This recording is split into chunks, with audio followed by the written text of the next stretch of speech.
Bienvenue sur votre chaîne préférée d'information en temps réel, la tempête de l'info.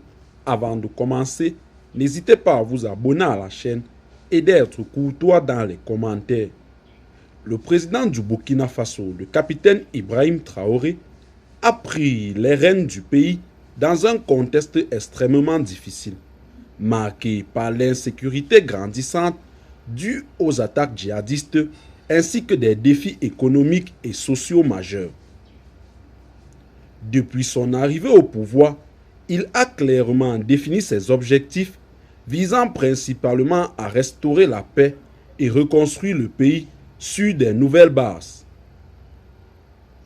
Tout d'abord, la lutte contre le terrorisme est au cœur de son agenda.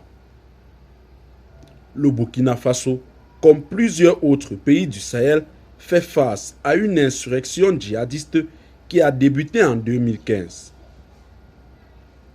Cette crise a provoqué des milliers de morts, des millions de déplacés internes et paralysé l'activité dans plusieurs régions. Le président Ibrahim Traoré a réaffirmé sa volonté de redoubler d'efforts pour combattre ces groupes armés. Cela passe par une réorganisation de l'armée qui souffre depuis plusieurs années de problèmes structurels et logistiques. Le président Ibrahim Traoré s'est engagé à équiper les forces de défense avec des ressources modernes, à renforcer la coopération avec les populations locales à travers la création de milices citoyennes et à instaurer une meilleure coordination avec les autres pays de la région. En plus de la dimension sécuritaire, le président Ibrahim Traoré a exprimé son désir de voir le Burkina Faso affirmer davantage sa souveraineté nationale. Il se montre critique à l'égard des influences extérieures, en particulier celles de la France, l'ancienne puissance coloniale, et prône un repositionnement du pays sur l'échiquier international.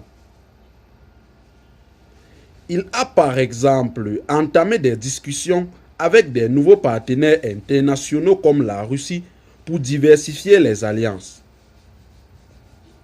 Ibrahim Traoré insiste sur le fait que le Burkina Faso doit être maître de son destin et que les décisions doivent être prises dans l'intérêt premier des Burkinabés sans interférence étrangère excessive.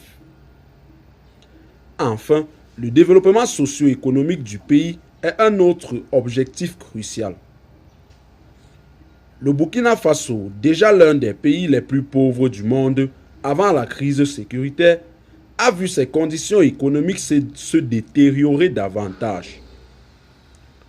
Pour Ibrahim Traoré, le redressement économique passe par la revitalisation de l'agriculture, qui est le principal pilier de l'économie burkinabé.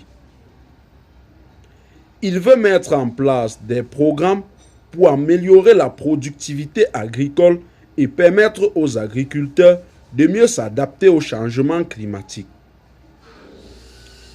De plus, il souhaite relancer les infrastructures et stimuler l'entrepreneuriat local, particulièrement pour les jeunes, afin de lutter contre le chômage et de freiner l'exode rural.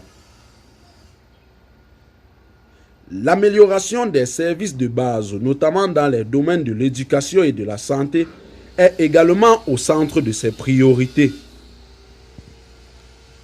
En conclusion, Ibrahim Traoré entend reconstruire un Burkina Faso résilient en assurant la sécurité, en affirmant la souveraineté du pays et en relançant l'économie pour offrir un avenir meilleur à la population. Eh bien, chers téléspectateurs, c'est tout pour cette note d'information.